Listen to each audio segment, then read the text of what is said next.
Hello everybody, we're live on YouTube and Facebook. It's off the Underside again, and we've got another terrific guest again today.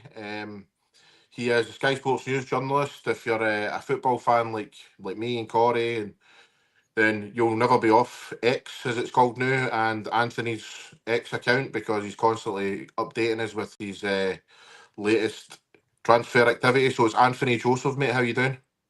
Yeah, all good. Thanks, Jamie. Thanks for having me on. It's a real pleasure to be on. No bother at all, mate. Really appreciate you coming on. Obviously, it's a very busy time for yourself.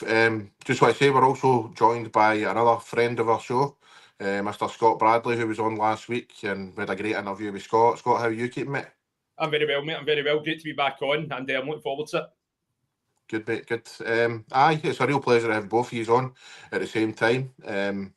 So, Anthony, for first time getting to talk to you, mate. So on this channel, pal, we like to go back to the very start when people's careers started and stuff. Obviously, you're a youngster growing up in Aberdeen. Were you always into football? I know you're a Celtic fan. Was it just Celtic, or were you into all types of football? Yeah, well, as soon as I got into football, it was very much Celtic, but I didn't come from a football family or anything like that. My parents are Indian immigrants. They came to the UK when they were very young, but from Indian families. Football wasn't really the sport.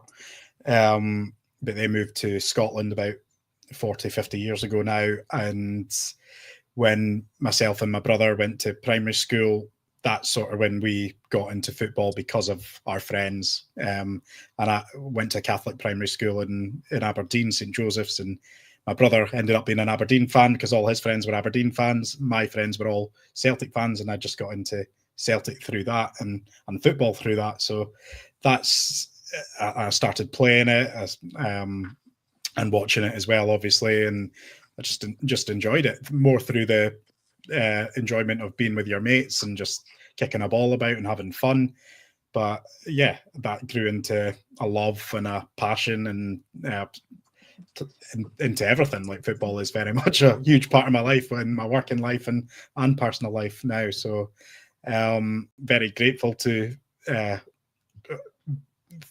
football in general and how the sport has shaped my life and everything that's come with it, and all the friends and people you meet from it, from either going to Celtic games or going on Celtic trips or Scotland games and Scotland trips, but also from your teammates who, when you play football in 11-a-side, whether that's been from juvenile football to now Sunday League here in London.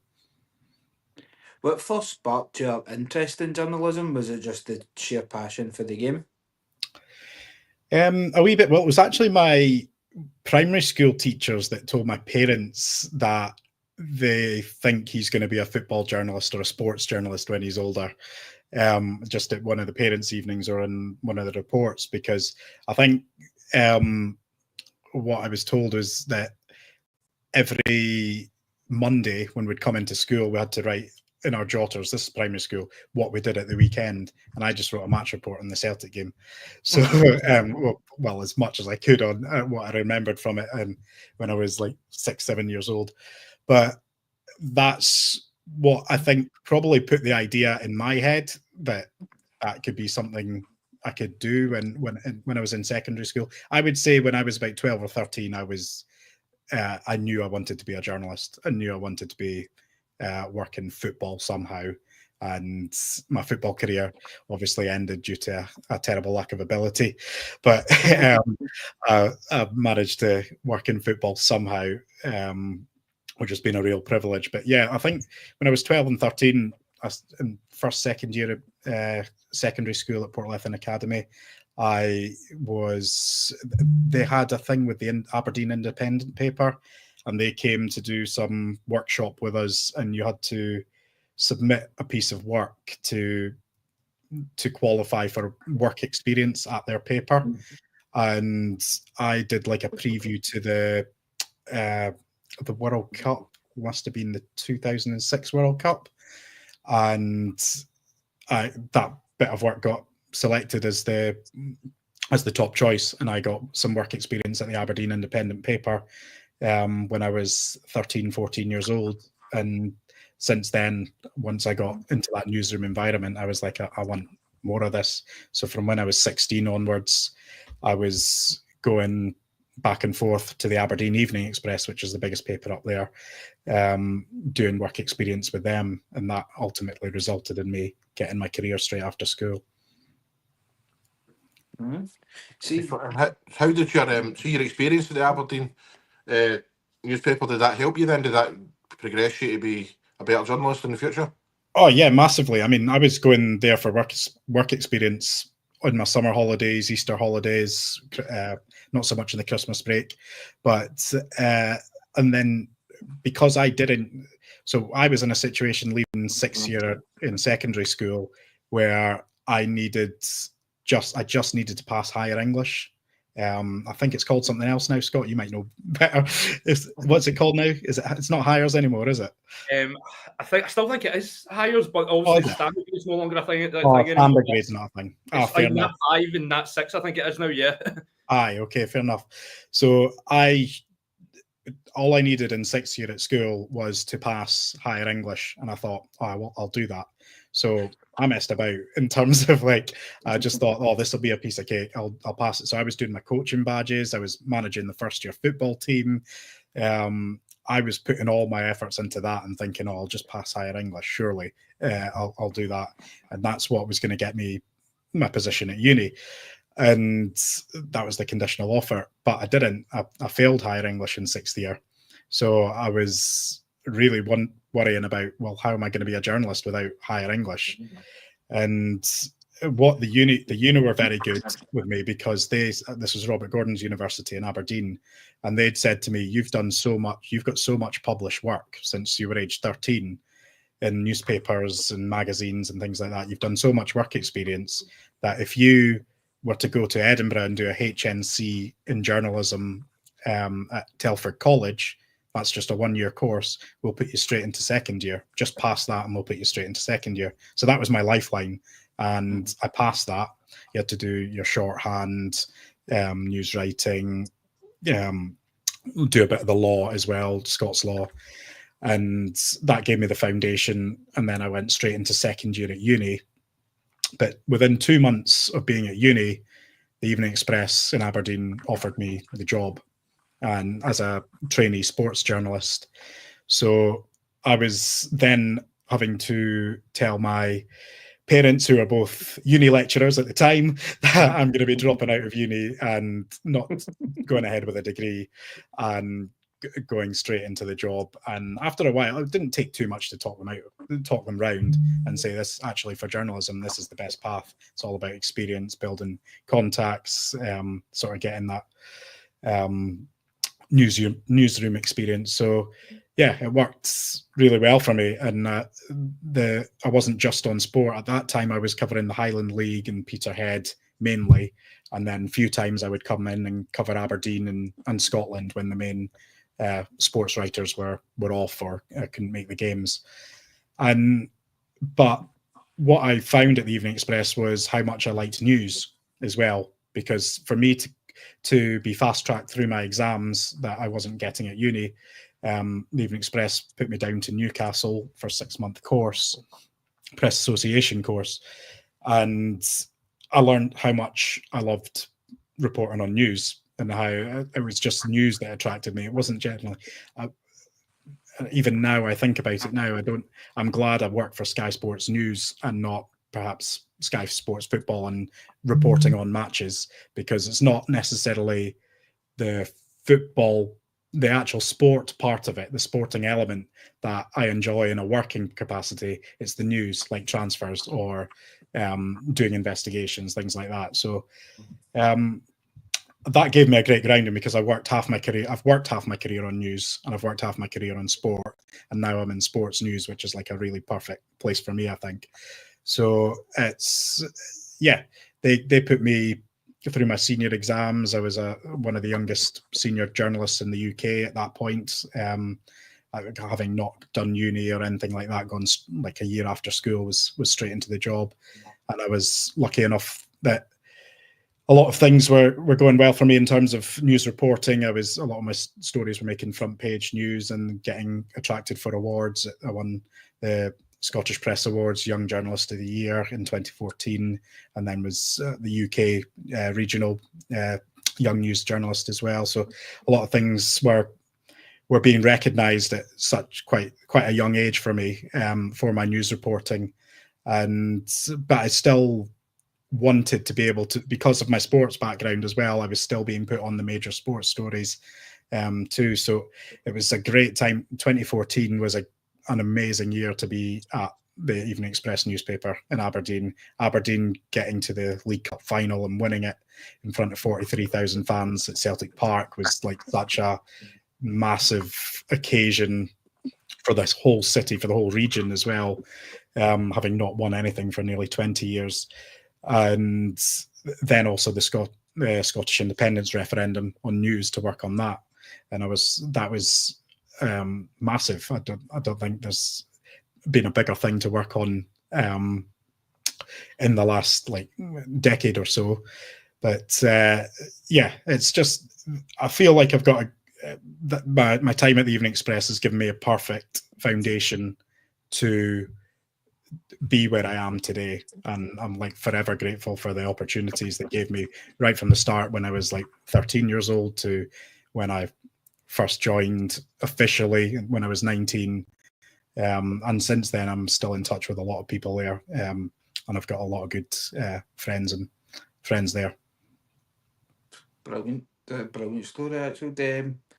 What were your biggest lessons from those early days in the newsroom that you've kept through your whole career? Biggest lessons, in terms of like biggest tips, I think best way to tackle this is when I get asked a lot from student journalists if I could give them any pointers. Quite often I get contacted on LinkedIn from saying, "Oh, I'm a student journalist. How can I break into the industry? What can I do more of?" I think the biggest tip that I've kept and I still use to this day is keep every phone number. Every phone number, any person you call, no matter if it's a local councillor, to a charity organisation, to an MP or footballer or football agent or someone who works in business, you never know where, and you've done a story with them, or they've helped you and you've helped them promote something. You never know when your relationship can be mutually beneficial again. And that's been the case with so many people I've worked with, even right back to the start of me starting out working on Highland League and Peterhead and Aberdeen. There's even just with business people who end up getting into football. It's like you just never know when your relationship with that person could be beneficial again, in terms of bringing in a story or getting some information on something, or just getting a bit more background on things. I think, yeah, I always tell student journalists and even young journalists in our newsroom, just keep every number. And it might be with an agent in France or Norway or something like that doesn't usually deal with UK clubs. You never know, they might end up bringing on a 15-year-old who in 3 years' time Real Madrid want to sign. Do you know what I mean? It's save every number, keep those connections going, and just keep building those relationships. And just that would be sort of the thing that stuck with me. And I think especially if you're working as a journalist who is bringing in stories. I know there's all different types of journalists now. So if you actually like to bring in stories yourself and be a news gatherer, then your relationships and your contacts are key. So I would say that would be, I guess, one of my assets over the years has been my relationships and contact building.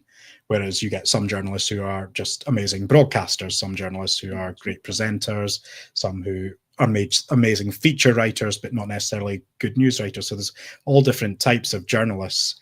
But my real passion is bringing in stories, digging around for news, digging around for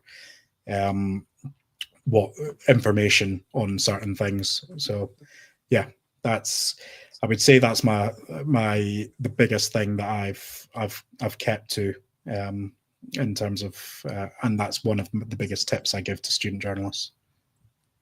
There you go, Scotty boy. You still got all your numbers, mate. Aye, still keep them there. I do. I think Anthony makes a great point there. It's all about, and see, if you're a journalist, you need to keep your contacts, and it's all about networking as much as possible. But I want to ask Anthony this as well, because we spoke about this in the show last week, Jamie. See, when it comes to like social media abuse, Anthony, right? Obviously, every journalist gets it. Right? I get it on a daily basis, pretty much, right? And then anytime like young journalists reach out to me on LinkedIn, one of the first things I always say to them is, if you want to be involved in the media or even content creation for that matter, is you need to have a thick skin, because if you've got a thin skin, I don't think you're going to last a minute. But in terms of abuse, Anthony, like, how do you deal with it?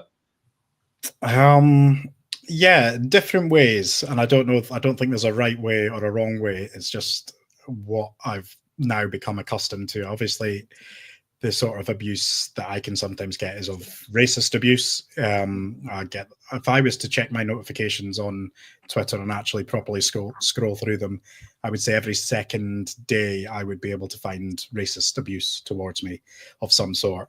But so I tend not to do that.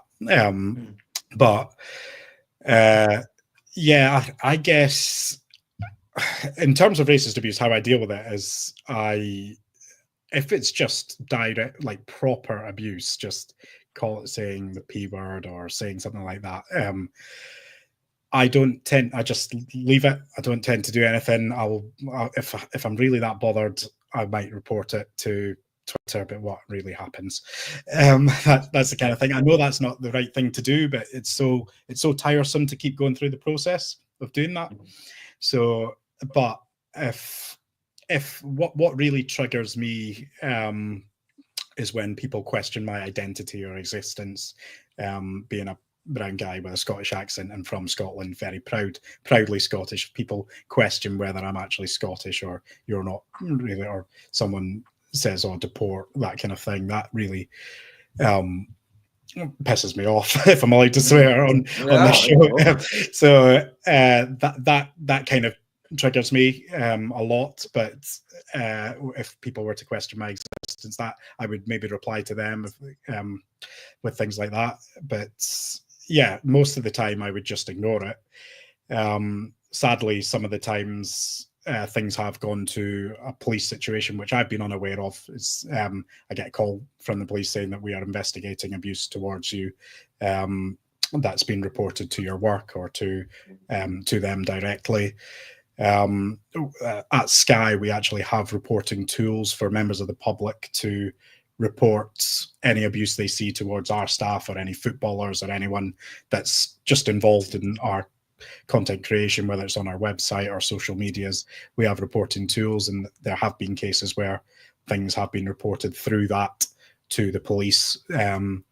So that, I mean, it's hard. Sometimes it's hard to deal with, but if it's just an idiot putting out outright abuse, I'm quite numb to that, and I just ignore it. It's more when someone makes a bit more of an intelligent probably isn't the right word, makes a bit more of I'm trying to think the right word here.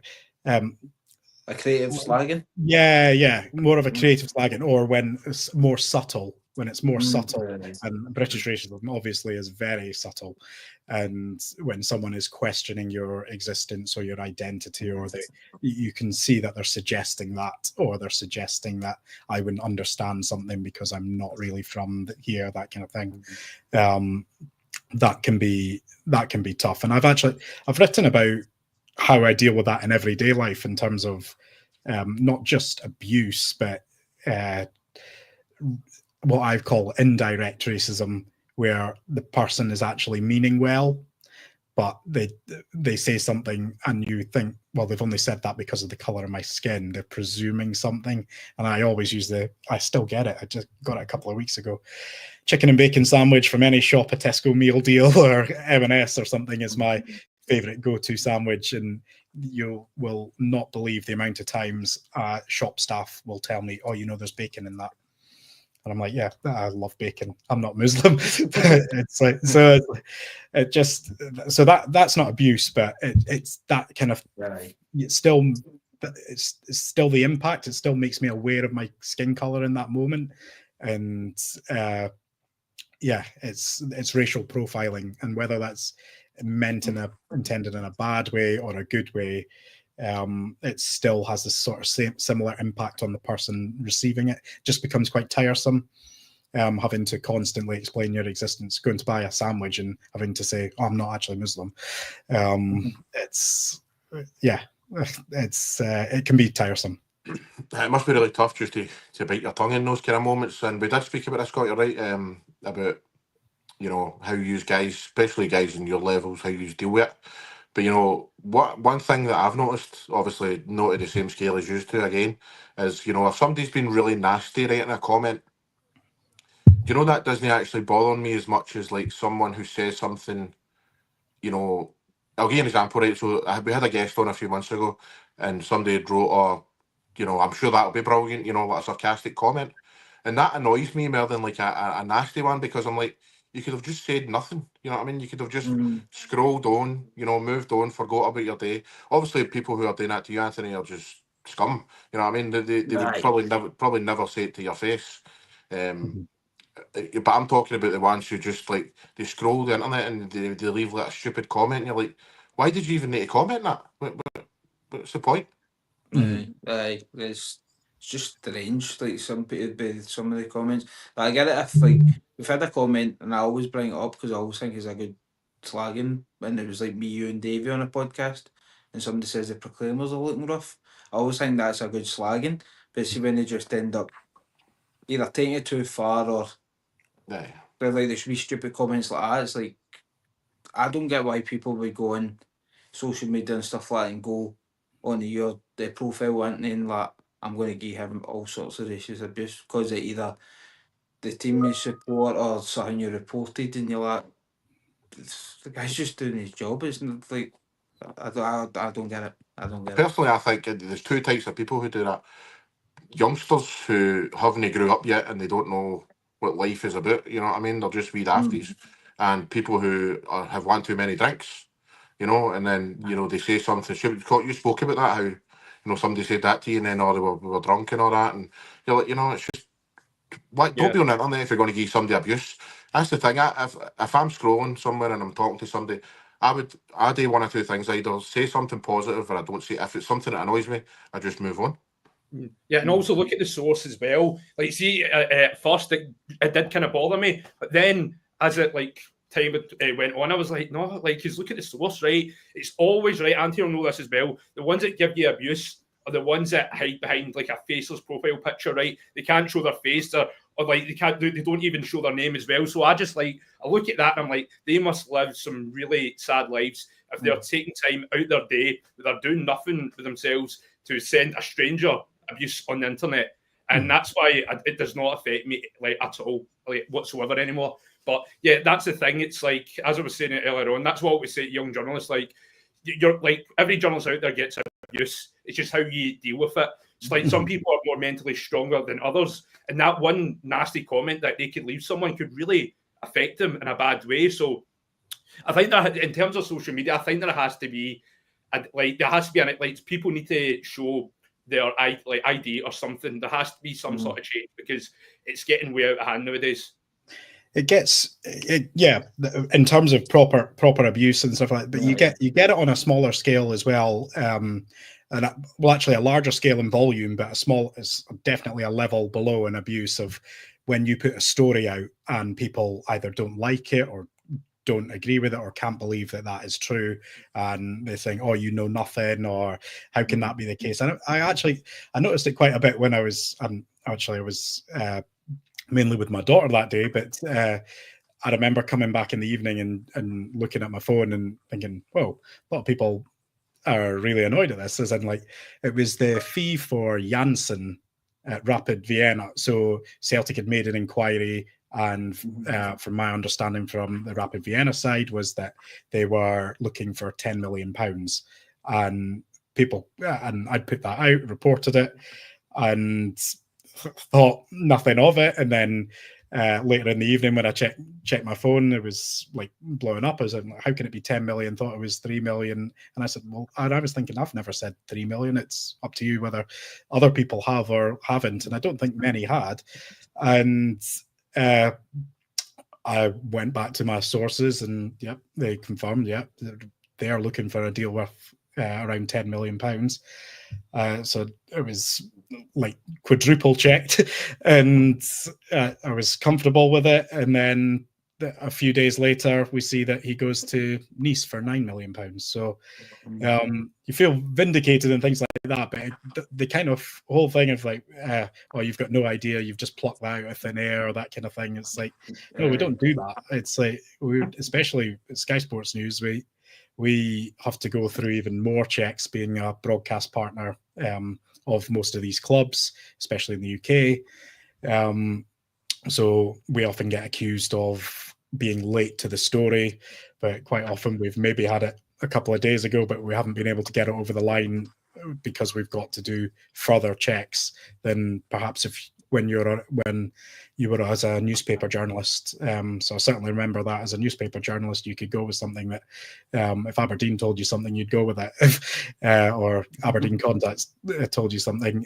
But here we have to check with the other club, we have to check with the players' side, we have to check with the intermediaries involved, all that before it actually goes out. It could be a 3-line story just saying there's interest, it's understood it's going to cost this fee. The selling club are not keen on selling. And that might have taken nearly a whole day's phone calls. In between, you're doing about 10, 11, 12 other players' stories, transfers, that kind of thing. So it's a lot of work goes into just like 3 lines. And I don't think a lot of people sort of realize that and are very quick to think that, well, we've just thrown something out there or gone with a fly or that kind of thing. You know, all the things that we put out are heavily sourced, have been checked with all sides. That's the other thing, all sides of the buying club, the selling club, the player's side, before it goes out. And that includes a story of a player going from like Celtic trying to buy someone from Japan. We wouldn't put it out until we've gone to the Japanese club and gone to the player's side as well. And why is that? Is that just to make sure that nothing is that a place is no kind of.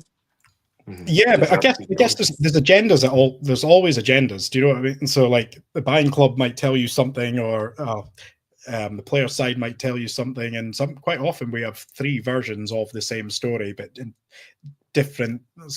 a different way, and we have to find a form of words that is going to suit all parties before we put it out, because you don't want to piss off your contacts. You don't want to piss off clubs that we've got stakeholders relationships with, especially at Sky. But also Sky Sports News prides itself on being the place that people look and see when it's on Sky Sports News, and that's true. If we're reporting it ourselves and we're not saying, oh, the Daily Mail are saying this, so if it's one of our own stories and we're reporting it, I think the general public still have that sense of trust. And so whether we are first with a story or report it hours later than the first person who did, that's okay with us, because I think we sort of pride ourselves. The BBC go even further on that as well. They'll only report something in the latter stages of a transfer, but we'll still try and get all our stories reported, but sometimes it'll take a bit longer for us. Anytime I do see Sky Sources, I'm usually like, well, it's going to happen. But I was going to ask you, for both of you, Scott and Anthony, has there ever been a phone call, like from one of your sources or whatever, that, and they've told you such and such is meant to be going here? Have you ever just looked at the phone and done, fuck off, that's never happened? Has there ever been one in that actually has, that obviously you would involve, I'm going to look in there, but has there ever been one you're like, that's never fucking happening? Like, kind of hang up. I will always remember on deadline day, it must have been was it January 2024? or maybe January 2023, and our colleagues at Sky Italy, who we work with very closely, Sky Sports Italy, had called to say Aaron Ramsey is going to Rangers, and we were like, no way.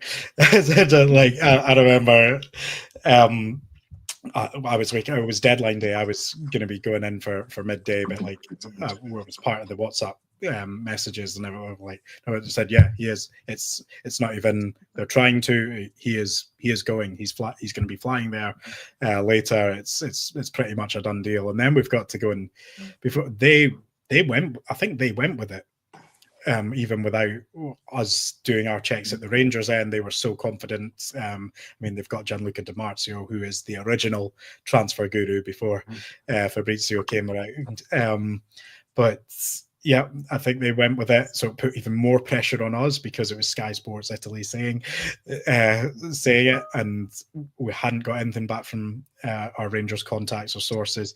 We had other people who knew the player's side, but obviously if he was flying, they weren't able to get in touch. So that was quite a frantic one. But I remember that being like, no, just for about an hour as well. Just like they must have, because I think he was being linked with Premier League clubs at that point, or a few in the Bundesliga, and yeah, that's one that sticks out in the memory of being quite a big shock. But yeah, that's the one I can. Aaron Ramsey, Arsenal. Aaron Ramsey, that one you're talking about? They're just going to learn. No, what happened? I've still got PTSD from that. But that one would be, it's quite. It's not so much like a transfer, right? But it's to do with the Rangers takeover. It was back in, I think it was December. It might have been. I got a phone call from a football agent, right, and he told me, right, by the way, this takeover is going to be happening in 2025. I was like, really? And I was like, who's interested in Rangers? And then he was like, these American owners, right? They're the real deal. And I was like, right, okay. And I was like sitting on the information. I was like, no, surely not. And then he was obviously telling me about the partnership, the 49ers. And he was like, yeah, you can't say it to anyone. I was like, right, okay, I'm sitting on this information, but I was like, I don't know. I don't really buy this, right? Because obviously Rangers were in a bit of a pickle, like off the field and on the field as well. So I was like, I don't think this is happening, right? And then obviously it did happen. And then I was like, I texted the football agent. Obviously, I won't say his name, but I texted him. I was like, yeah, it turns out you're right about that, because he told me stories previously that never actually came to fruition. So I was a wee bit, don't know if I can really buy into this, but obviously he got that one spot on. So that was one where, like, I was sitting on the information and I obviously couldn't say anything. I think Anthony will know that as well, where you get told something very confidential and you're like, I really want to tell someone this, but obviously you can't, because that's what you do as a journalist. But I would say that one was one where I was like, I don't think this will happen. I think it's pie in the sky. Then obviously it did, and Rangers have now got American owners. So that was one that really stands out for me, I would say. Since we're talking about like the shocks of transfer deadline day, the biggest shock I ever remember getting was when Robbie Keane signed for Celtic. Yeah. That was transfer day. I remember it came up on my phone. I was like, what? No way. No, like, I could not believe that one, you know what I mean, on loan for Tottenham. That was incredible. Yeah, I remember watching that. I remember watching that as a kid. Well, not as a kid. I was like 17, 18 at the time, but I remember that unfolding and watching it on Sky Sports News. And then I think that was back in the day where you could actually just call up the manager and have him live on Sky Sports News. I think Jim White did that. He called up Harry Redknapp. He was the manager of Spurs at the time, and he came on live on air. Now I don't think club press officers would be too happy about that, although Harry would probably still do it. But yeah, he just came in, talked about Robbie Keane going. He said as soon as Celtic came in, you know what the Irish boys are like, they want to just go and play for Celtic. So I wasn't going to step in his way. I'll always remember watching that unfold as well. Another one, that has come to mind that was quite dramatic on the last January deadline day. It was on February the 3rd, was Matthias Tell going from Bayern Munich to Spurs. And that morning, we'd known that he'd rejected Spurs 2 weeks ago. So we didn't even think Spurs was on the cards. We thought Man United were going to make a move for him. And we knew that Arsenal were sniffing about as well, potentially going to go for a deadline day move. And then about 9 o'clock in the morning, Arsenal sort of pour cold water on it, saying we're not going in for him. So we thought, well, Man United are the only club in for him now. But even then, they weren't. They were sort of saying, "Oh, we might do something, but it might be later in the day." And then suddenly we get a phone call from our colleagues in Sky Germany saying Matthias Tell's on a plane to England. He's going to be landing in London in a couple of hours. And we were like, what? And then I said, but London. He said, are you sure it's London? And then went back to them. They checked, yeah, he's going to be landing at this airport at this time. And we tried to get a camera over there. We're trying to source camera, but we're also trying to find, well, who's actually trying to sign him? Because we checked with Arsenal. Arsenal like, no, we're not in for him. Checked with Man United, we're not in for him. We're like, well, who's trying to sign him? And we actually didn't expect, because he'd actually quite openly said he wasn't going to Spurs. We thought that was completely off the cards. And then I guess the fact that Arsenal didn't actually make an offer, Man United didn't make an offer, he wanted to go to the Premier League. Spurs were the only option, were the only club that could afford to do a deal, and he joined them on deadline day. But that was quite a frantic couple of hours of, we know this guy is leaving Bayern Munich, and we know he's on a flight to England. He's arriving in London at this time, but we've got no idea which club he's going to. For about an hour and a half, we had no idea.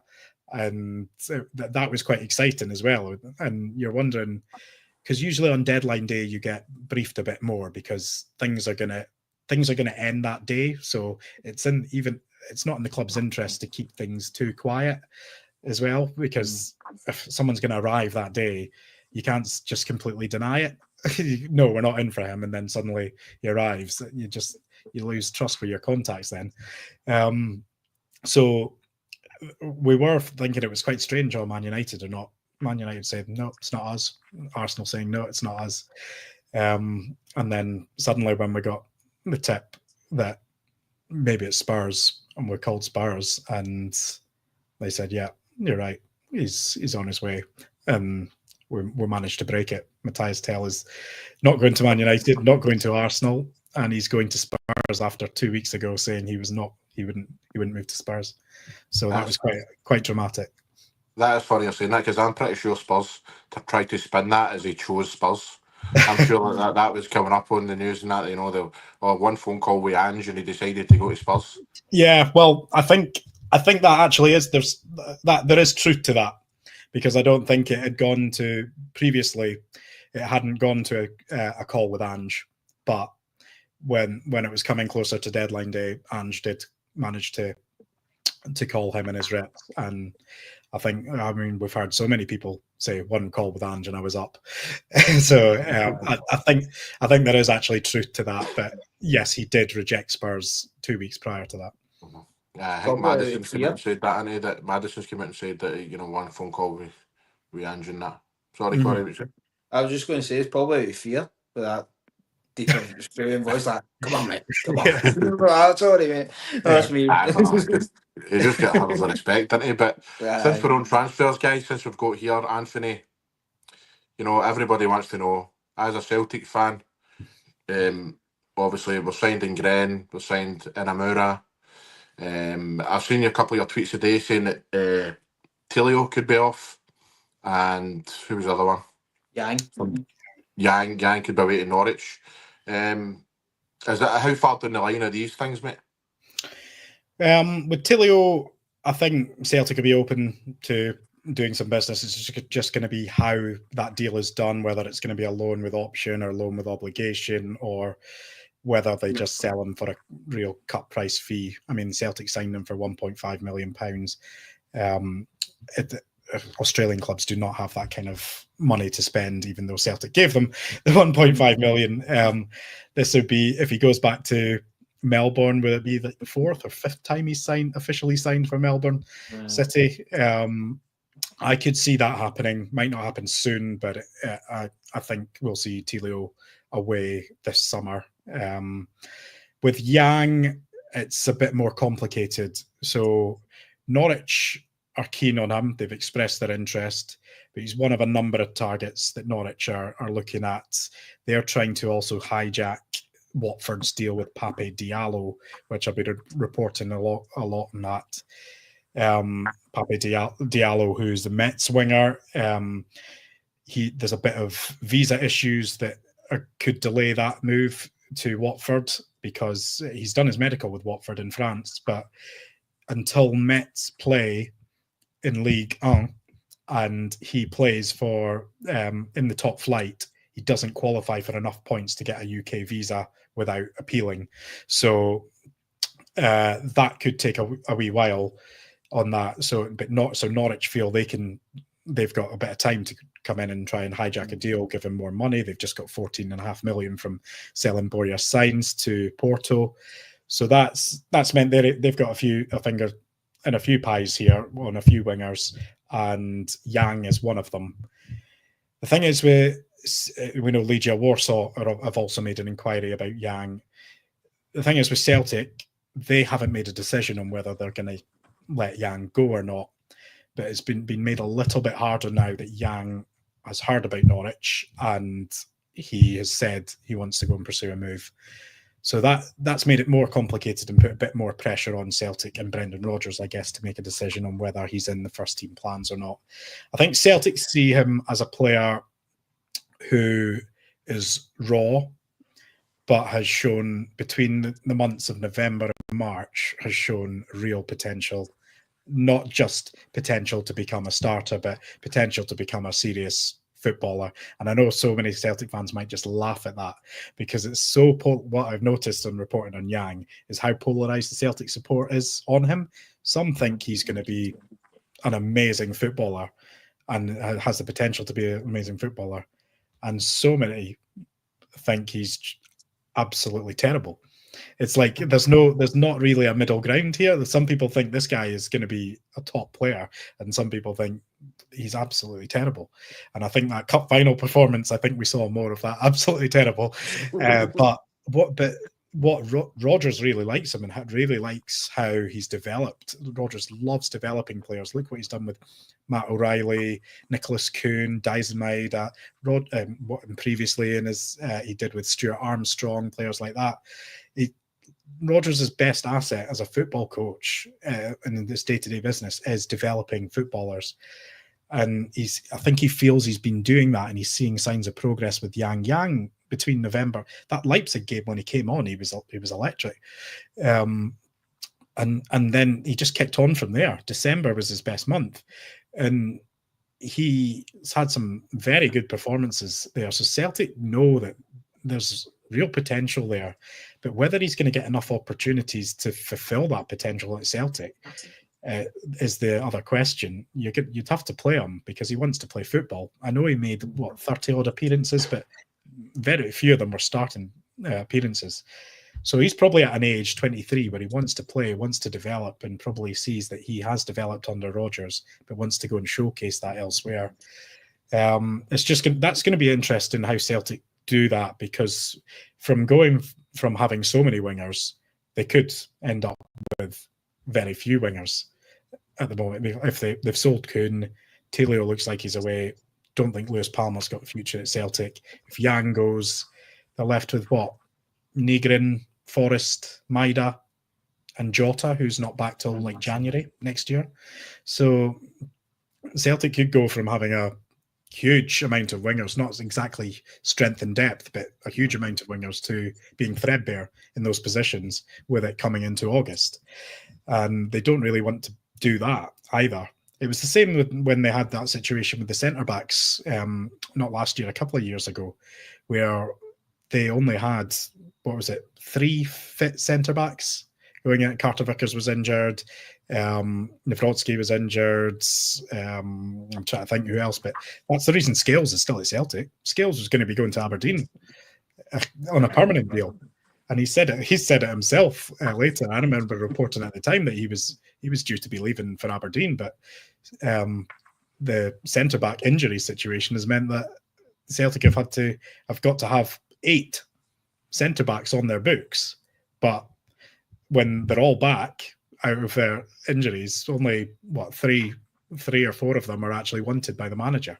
So you don't want to end up being in that situation. So they've got to sort of get a balancing act there. So I think the best solution, like I actually, and I know it annoyed a lot of my mates, I actually think there is potential for Yang. If this is my personal opinion, I think I'd be okay with Celtic keeping him and seeing if he can develop a bit more, and maybe if he isn't getting the right amount of game time, then sell him in January, but put a big sell on. If you're not going to develop him, let him go and flourish at another club in another environment and see if it works out. But put a big sell on in case he does become the player you think he might have the potential to be. But so that's the kind of things that the hierarchy at Celtic, and then going further down towards like Rodgers having his input of players he wants to keep and whether they feel there is more development in him. That's the kind of conversations they have, or whether you just sell him for a few million and make a small profit and let him go, and because he's not going to get the first team opportunities. But also, do you have enough backup? I think many people would be okay with him being his backup. But like I said, the Celtic support, I've not seen it so polarised in terms of opinion on one player. So it'll be interesting to see what happens. I'm in the camp of, I'm middle of the pack when it comes to Yang, to be honest. I mean, I think that he shows signs of being a really good player when he comes off the bench now and again. I can think of that game against St Mirren. He came on, scored a couple of goals, done well. But I don't think he takes his chances enough when he gets in the first team. I don't think he'll kick on. I really don't. I think we've seen what we can get out of Yang, to be honest. I don't think it's going to be a case of, like a Nicholas Kuhn where it, he was showed potential and then he kicked on last season. I don't think that Yang's got that in him. So, to be honest with you, I would be happy with him as a backup. But if he goes to Norwich, I'm not going to lose any sleep over it, to be honest. I mean, obviously you're saying Brendan's going to have to make the choice now of whether they want to keep Yang or no. As you say, mate, I think it depends on whether Celtic can get reinforcements in, for a couple of our wingers. As you say, Forrest, let's be honest, he's not going to be playing many games next season. Jota's injured. Maeda, he's probably going to be the striker next season. So, that could be, as you say, Lewis Palmer. I mean, for me, history shows what the manager thinks when it comes to players. You're saying Tilio. I've seen some Celtic fans on Twitter saying that Tilio could potentially get back in the team and all that. I'm like, no, he's had 2 loan spells away in Australia. There's no way that he's going to come in. It was different with Scales because Scales was forced into the team through injury, as you mentioned. So,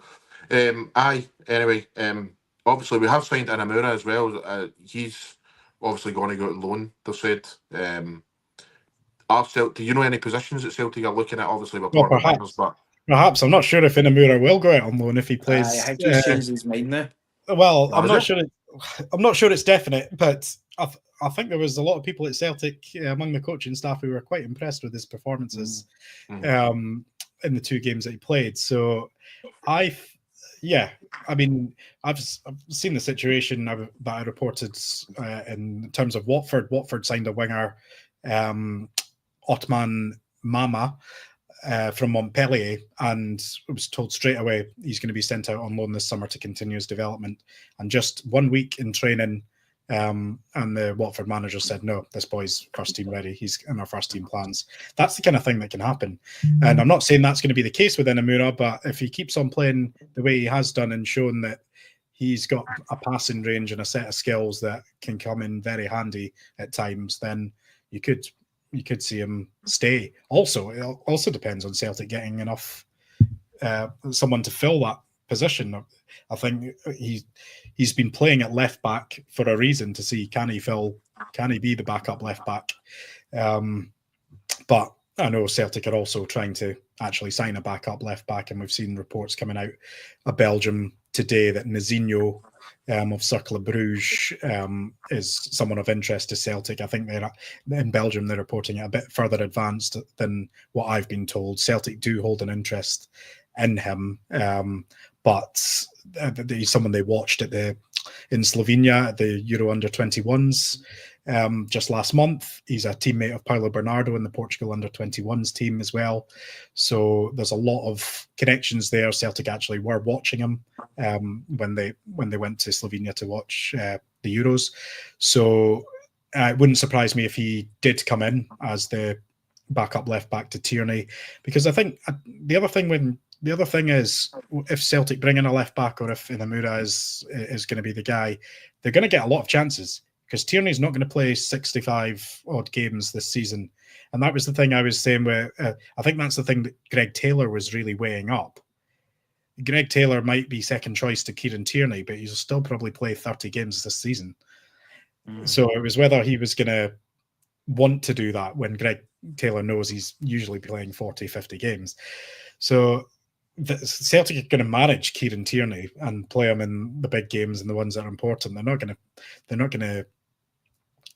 If Celtic have 3 games in a week, he's not going to play all 3. I can't see him doing so unless it's the latter end of the season where it's the Scottish Cup semi-final and Champions League semi-final as well. So it's not going to be. He played the Champions League semi-final last season, so here's hoping he's playing one this season as well. Do you don't think there's a wee chance Kieran Tierney might actually play centre half?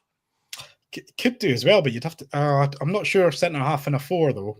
When Tierney plays, correct me if I'm wrong, but I think when Tierney plays centre half, he plays left centre back of a 5. And I think that was the same at Arsenal when they did it as well. But I just don't think he's got the height and physique to be a centre back in a 4. But who am I to say? I'm not the football expert. I just do the news. I'm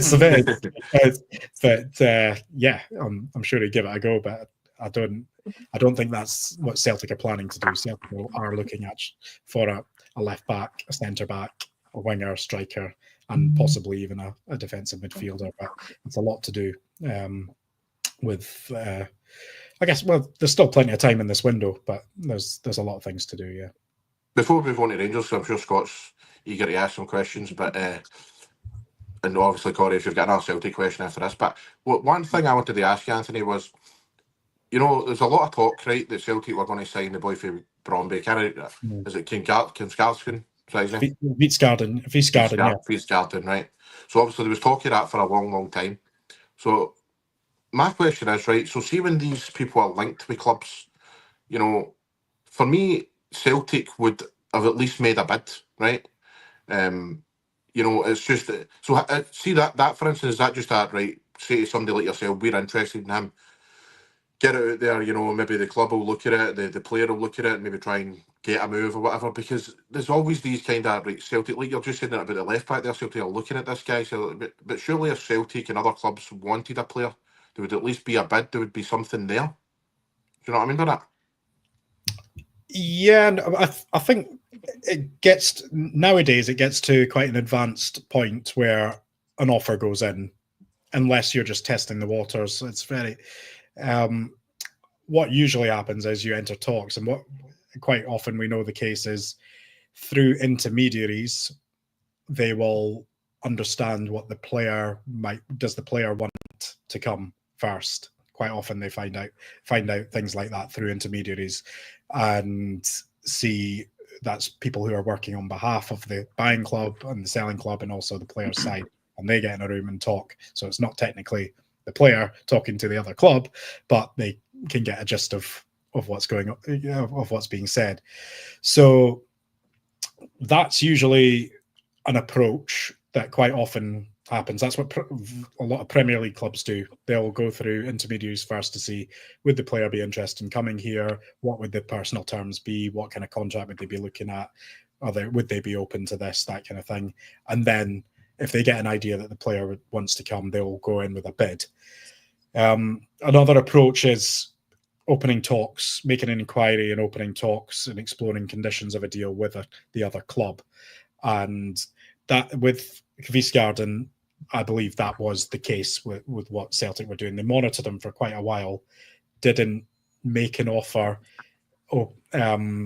in what was it? The summer of 2023, I think, was the first time Celtic opened talks with him, with Bromby, and they decided not to go ahead and try and pursue a striker because they had quite a few strikers at that point. And then he cropped up again last summer as a player of interest again. They wanted to go for Adam Ida. And so they eventually got Adam Ida over the line.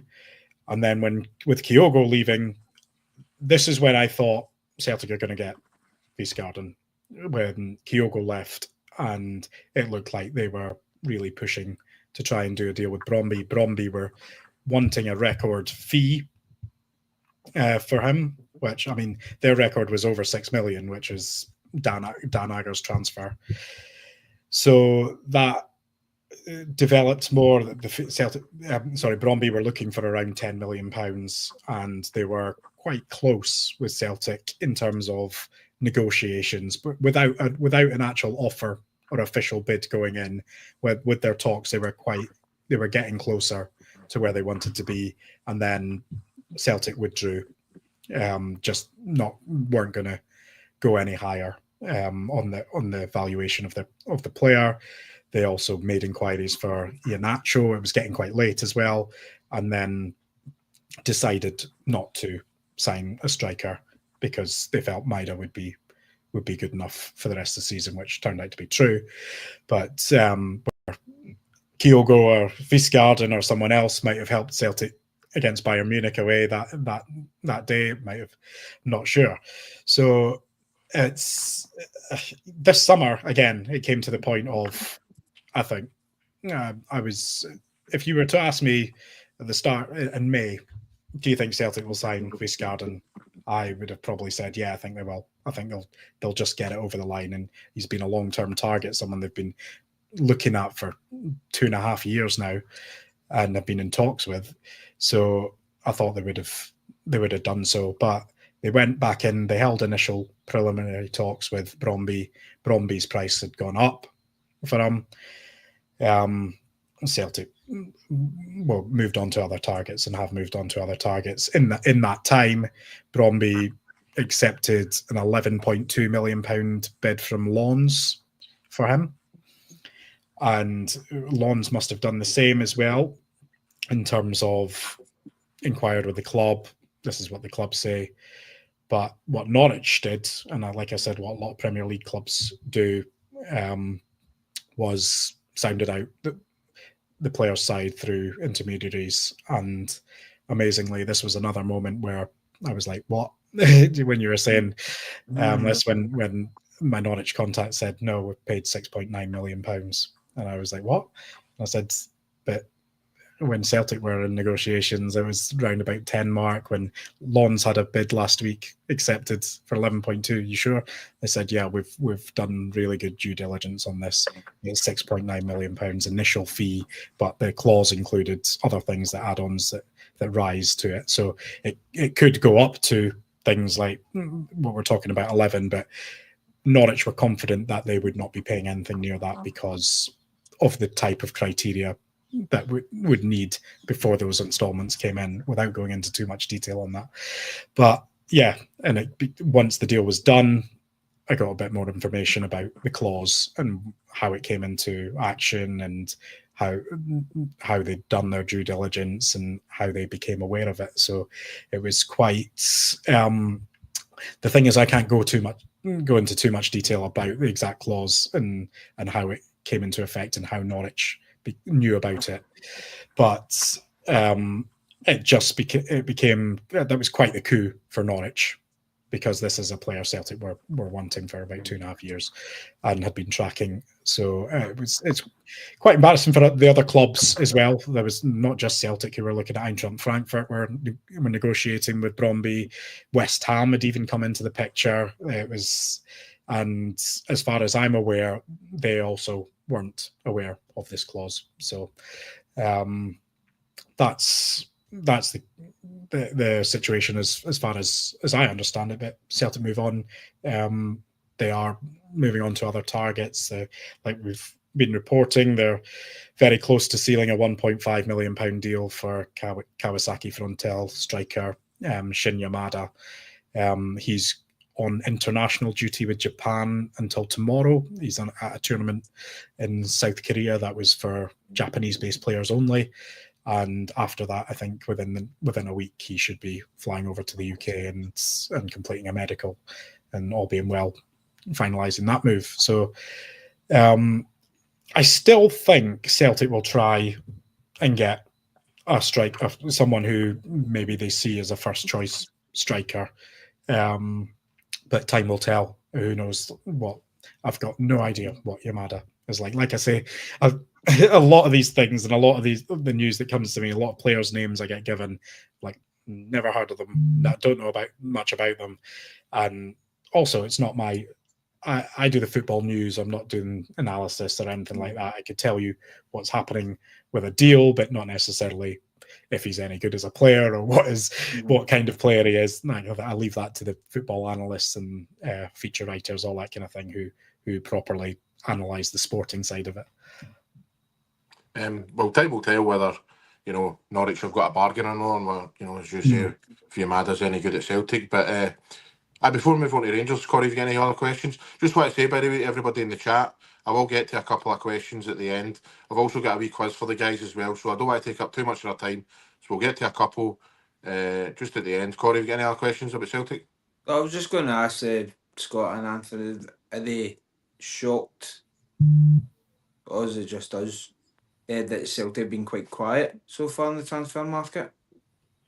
Me personally, no, I'm not really all that shocked. I think I said it in the show last week. I think a lot of Celtic fans are feeling a bit underwhelmed so far by the transfer window, but Celtic will bring in some big names, and I think Anthony know that as well. Like, it's obviously we're still in July, window shuts in the 1st of September, so there's plenty of time for Celtic to obviously bring some players in. So I think a lot of Rangers fans were feeling like that 2 or 3 weeks ago, where Rangers weren't making a lot of signings, and out of nowhere, Joe Rothwell get signed for the club. So yeah, obviously I think Celtic fans just need to be a wee bit more patient in that regard, because they will obviously. I think they will bring in another striker. They will be bringing in some more players, and obviously some players will be leaving as well. Same with Rangers. But I just want to ask Anthony this. See, in regards to, this is obviously about Rangers. In regards to Rangers right now, right, the goalkeeping situation. From what I've been told, Anthony, it looks like Russell Martin's going to go with Jack Butland and Liam Kelly this season, right? Where he's not going to sign another goalkeeper. He's basically going to rotate like Kelly and Butland this season. So in terms of the goalkeeping front, have you heard anything? Because I've been told looks like Rangers won't be going for a new keeper. I've not been told it in that concrete terms, but I think, I think you've got more information there than I do there. If Rangers are not going to pursue a goalkeeper, I think the feeling was that they were quite happy with Jack Butland and Liam Kelly competing for the place, and I think we don't have them linked with any other goalkeepers or anything like that. But yeah, I think Scott, you've got more inside information there that if they're going to stick with them. And another thing as well, see in regards to, I guess I get asked this all the time as well, Anthony, in regards to Connor Cody and Jamie Vardy, right? So I heard like 2 or 3 weeks ago it was coming along nicely, but things have went a bit cold in that front in terms of Connor Cody. But with Jamie Vardy, I've been told that his agent's trying to get him a good deal down south. And of course, also Martin was asked about Vardy in his press conference a couple of weeks ago, and he obviously didn't rule anything out. But in terms of the Vardy front, what have you heard?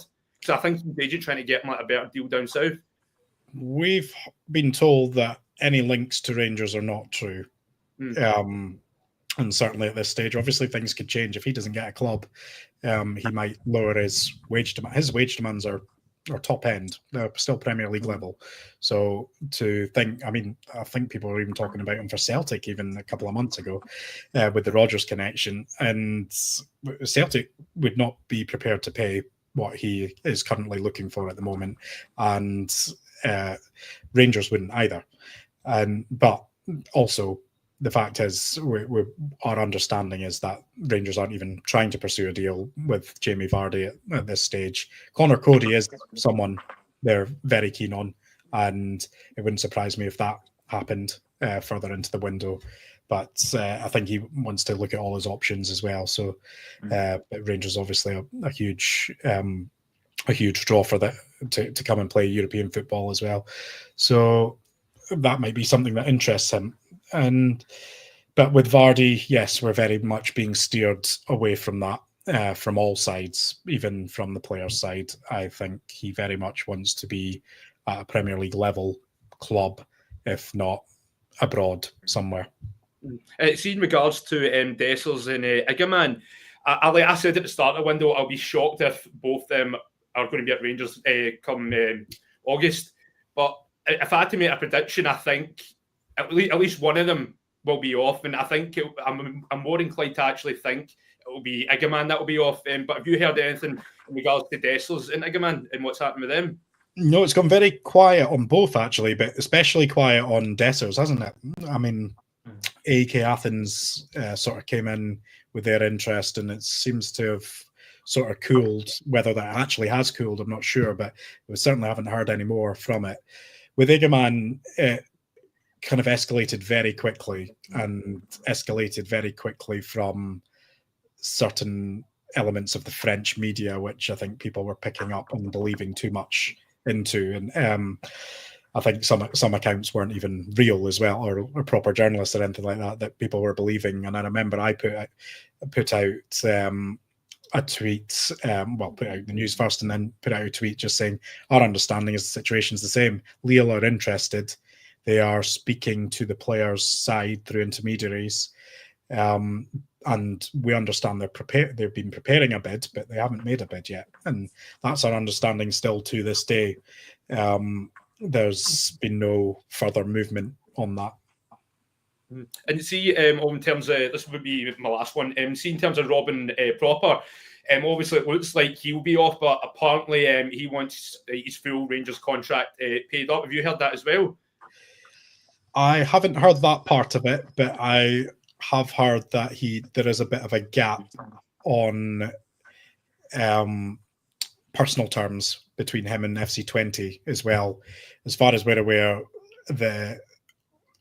as of today, the talks ended this afternoon, not ended as in the deal's not going to happen, but for the discussions for today have finished, and he hasn't signed the deal yet.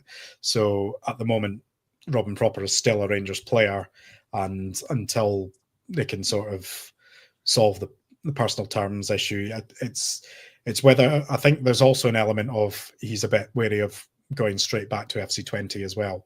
We're hearing from the Dutch side, so we'll see what happens on that. But yeah, he's still a Rangers player. He hasn't agreed personal terms with FC20, so that remains the case. The other interesting, I'm not sure if you were going to ask me, was that it'll be interesting to see what happens with John Souttar, because our understanding is Trabzonspor are interested and they are preparing an offer. It'll be interesting to see what that offer is and whether Rangers decide to cash in. He's only got 1 year left in his contract, so it's one of those situations where you lose a decent player, but you get a decent fee to go and buy somewhere else. But or you just get that a year out of that player, and he maybe loves it and he signs a new contract. So we'll see. I think it'll be interesting to see what happens. Also, is Turkey the place he wants to go? Is a big question. He may find himself getting a move elsewhere that he wants to. Mm-hmm. No, 100%, Anthony. Because just a wee last one as well. See, in terms of Raskin, I've said it for a long time. Obviously, Raskin's got 2 years left in his contract. If he doesn't sign a new deal, I think Rangers need to sell him, because over the years we know how bad Rangers player trading model has been. So if he doesn't sign a new deal, Rangers need to cash in on him. I think Celtic need to do that as well with Maeda, because if he doesn't sign a new deal, Celtic I think need to cash in while his price is still very hot, So yeah, I think that's going to be a big decision for Rangers. If he doesn't sign a new deal, they'll need to obviously cut ties with him. Yeah, when someone's got 2 years left in their contract, it's that sort of precarious situation for the club, especially if an offer comes in. Do we sell now, or do we try and convince them to sign a new deal and keep playing well? Especially someone of Raskin's ability. Raskin losing Raskin severely weakens Rangers.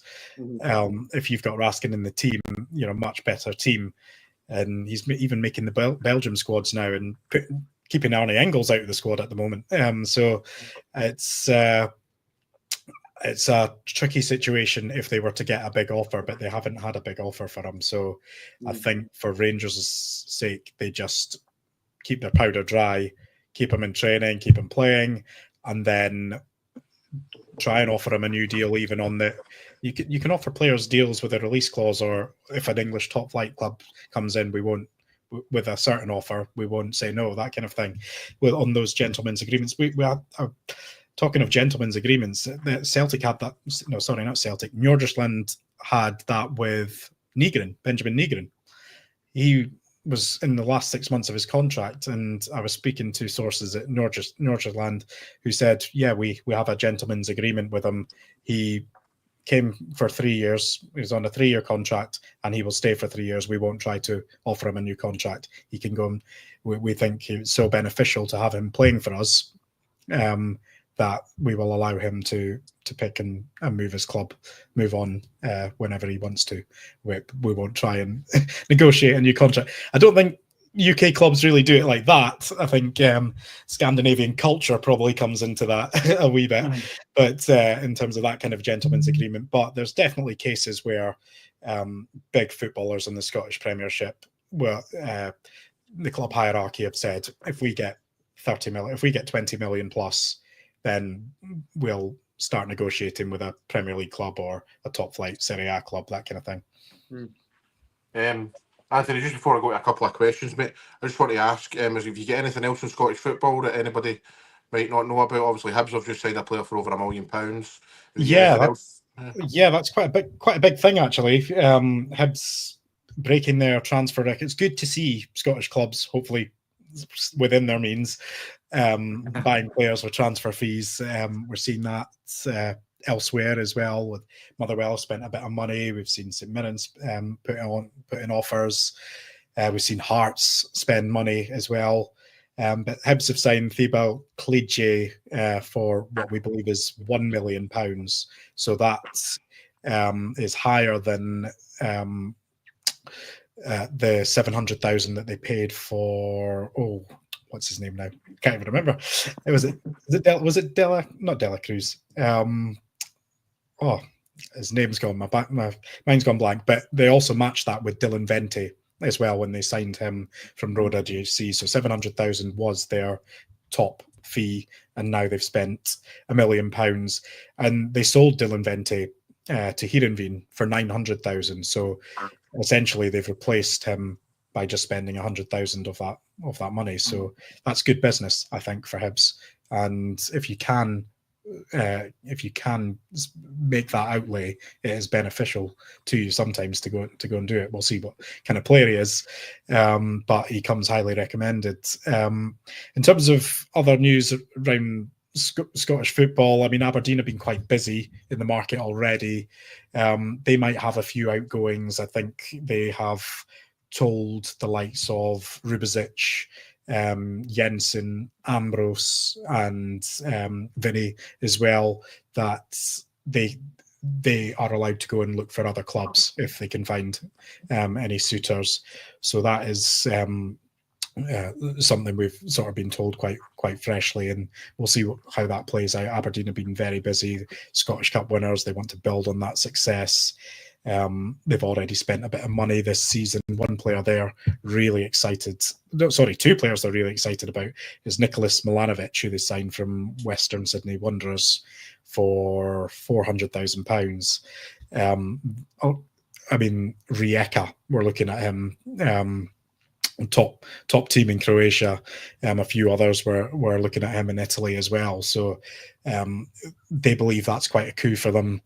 And the other player is Kusini Yengi, who they got from Portsmouth. And if you look at his stats, he didn't have the best of seasons last season for Portsmouth, but in League One he was flying and scored a bucket load of goals in his first season there, coming over from Australia. So, and he's an Australia international as well. So another two Australians that Aberdeen are very excited about. Brilliant, mate. Thanks very much for that. We'll get to a couple of questions here. Just going to put in Natalie's question here. Natalie's always a big supporter of the show. Thanks, Natalie. She's asking, do you think we could get Mikel and Bashawi from Balikwisha. Antwerp? Belarus. Yeah. Yes, I think Celtic can, if they really want to do the deal. I believe that he would be available. He's, again, another player Celtic have tracked for quite a while. And there's been a few wingers on Celtic's radar that they've been sounding out and also been held initial talks with clubs. We had Sondra Oyersetter at Sarpsborg. There's been Raul Moro at Real Valladolid as well. And as we reported on Isak Janssen, we've talked about him before as well. Balikwisha is someone they've been monitoring for quite a while, and I think if other targets higher up the list don't come to fruition, which we've seen and are looking unlikely, like Oyersetter, I think his fee is going up to about 10 million now, and PSV are perhaps leading the race with for him. And Raul Moro heading off to Ajax, so he's off the list already. So I think they are so far down the line in terms of their talks, and with the player side and with Anderlecht, they know a deal can be done if it needs to be done. I think they're also just looking at what other options are out there and weighing up whether Balikwisha is the guy to make a potential £5 million outlay on.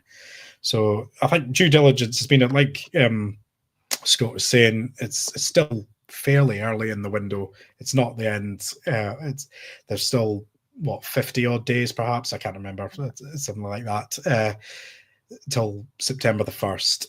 So they need to get the right players in. They need to see who else leaves. Nicholas Kuhn's gone. Which other wingers do they need to get rid of? Because you don't want to bring in more and then get rid of Yang and Tilio and Palma as well. So there's a real balancing act, and I don't envy the people that have to do these jobs and have to decide on how they work out a squad and work out transfers. It's much better being on our side of just trying to find out the news than actually making the decisions. So, and being part of the football negotiations, which are very complicated. But from what I've heard, the indications are that Balikwisha would like to join Celtic. If Celtic can get a deal over the line with Royal Antwerp, then I think personal terms and sorting out a contract for Balikwisha will be quite easy work for them. I'll take this question for Stuart Kerr. Thanks for the question, Stuart, because both of you could address this one. Have you ever done any undercover journalism to get a story? I don't think I have. No, I haven't. I've not. No hiding behind a tree or anything like that. No, mate, I'm not. No, I've not done undercover.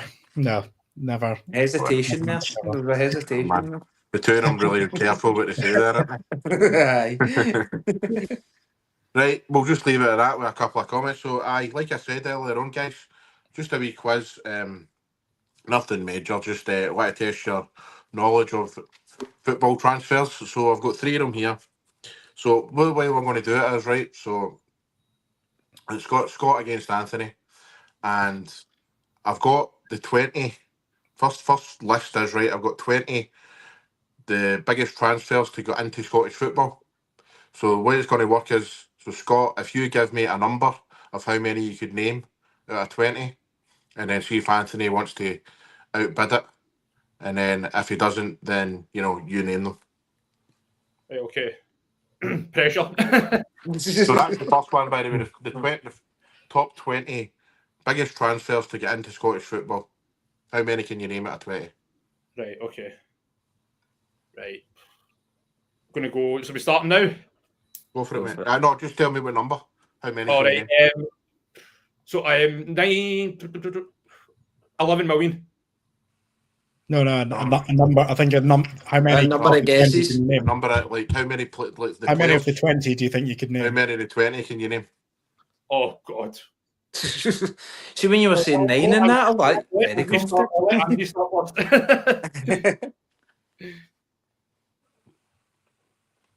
Did you say? How many 20 players?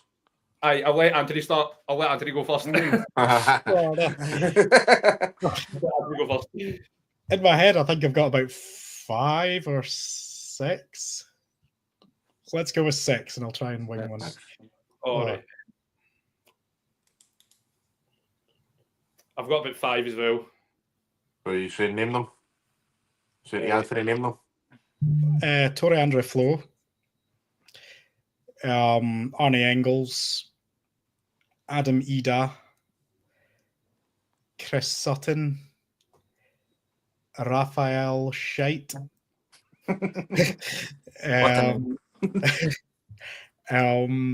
Would Kyogo be in there? Can I go more?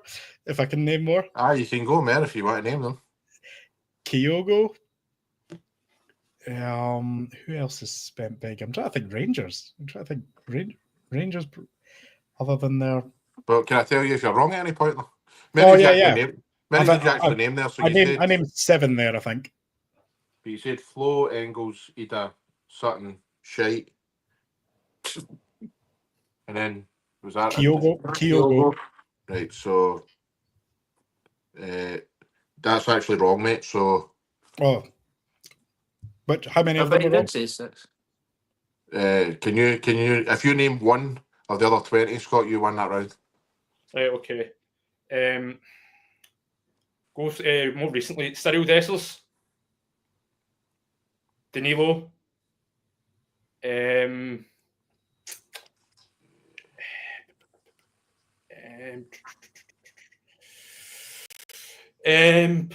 Nah, they're not there, mate. They're not there.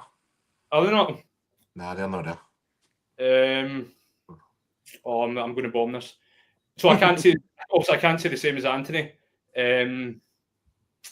Anthony's won the round anyway, mate, because you had to name one player and you got ranked. So.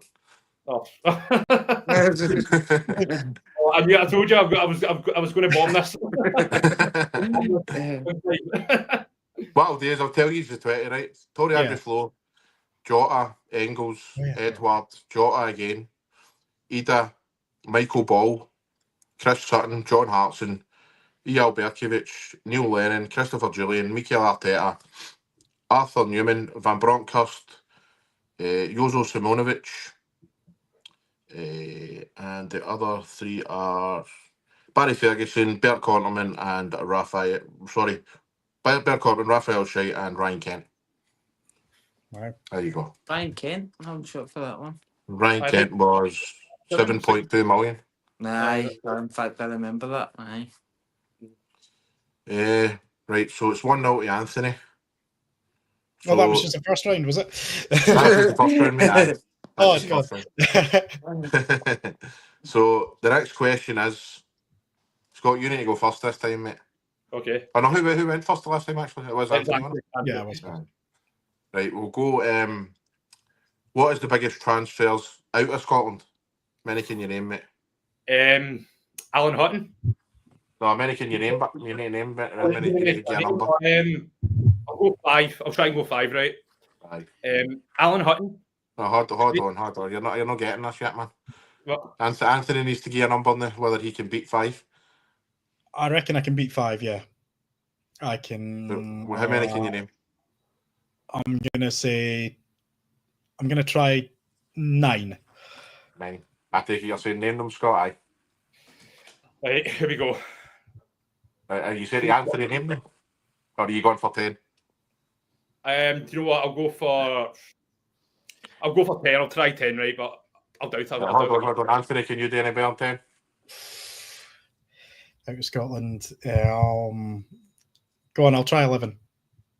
You want to outbid them, Scott, or name them? I'll go 12. There we go. We're getting the new guys. I'm getting it.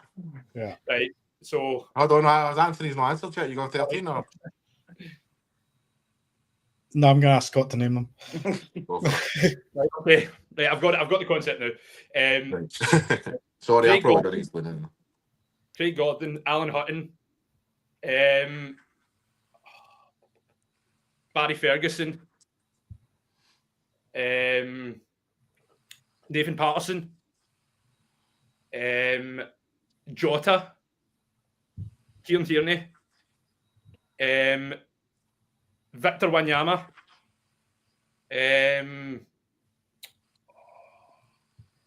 Gary Hooper,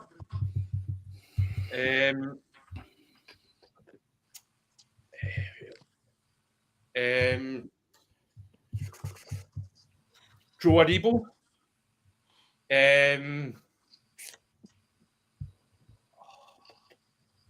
Nikica Jelavic,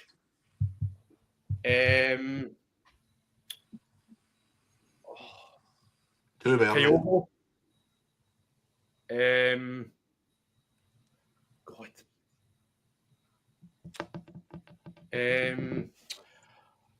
Joe Ledley, Edward, Dembele. Right, hold on, that's you named 12, right? Well, I think I don't think. Nah, you've not got them all, mate. Nah, they're some of them are in the top 20. So if you name one Anthony, another one out of the ones that he's not mentioned. Okay. Virgil van Dijk. That's what I was thinking. Correct. Big Virgil. Well, I've got another round, but there's no point in doing it because Anthony's 1-2 Anthony smoked me. I knew he would. Listen, guys, thanks very much for your time. I really do appreciate it.